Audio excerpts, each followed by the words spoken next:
طبعا هم عايزين يوقعوا الزمالك، مش الزمالك بيكسب والدنيا ماشيه والدنيا حلوه والزمالك ما عندوش لعيبه وبيكسب وتاني الدوري ومتصدر مجموعته في الكونفدراليه، لازم نوقعه يا باشا، لازم نديله واحده كده تعجزه. الزمالك عنده مباراه يوم 8 مع زيسكو في زامبيا، سفر، بقول لك سفر، هنلاعب زيسكو في زامبيا دي في الكونفدراليه يوم 8. ركز في الكلام، يوم 8 عندنا ماتش مع زيسكو في زامبيا.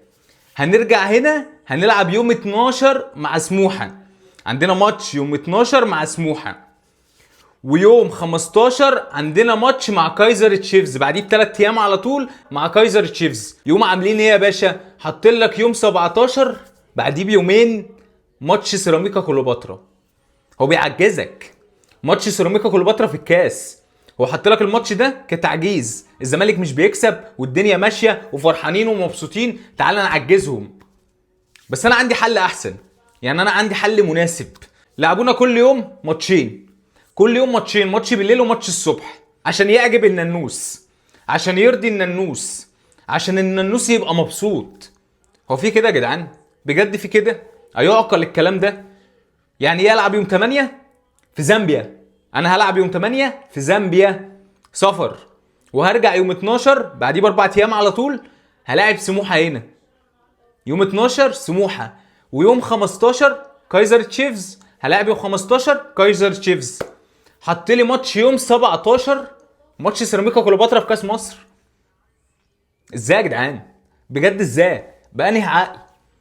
هو بيقول لك وش كده انا عايز اعجزك، والله العظيم بيقول لك وش عايز اعجزك، عايز يعجز الزمالك. مش الزمالك بيكسب بسكواد تعبان بشويه ناشئين وتاني الدوري ومتصدر مجموعته في الكونفدراليه؟ ما لازم يا باشا يوقعك.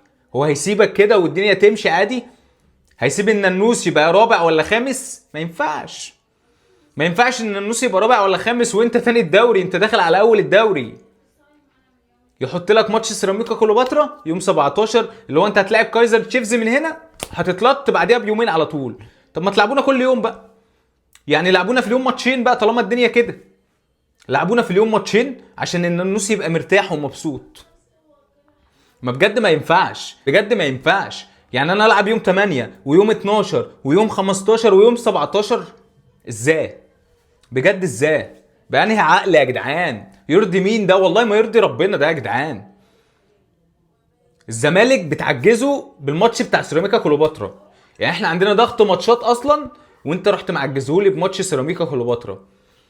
والمشكله ان انا ما عنديش ناشئين اخليهم يلعبوا الماتش ده، انا بلعب بالناشئين، ده انا الفريق الاول بلعب بالناشئين. يعني انا كنت ممكن اقول ان انا عندي فريق ممكن يلعب ماتش سيراميكا، بس انا ما عنديش غير فرقه واحده اللي هي فرقه الناشئين، متطعمه بكام لاعب كبير بس.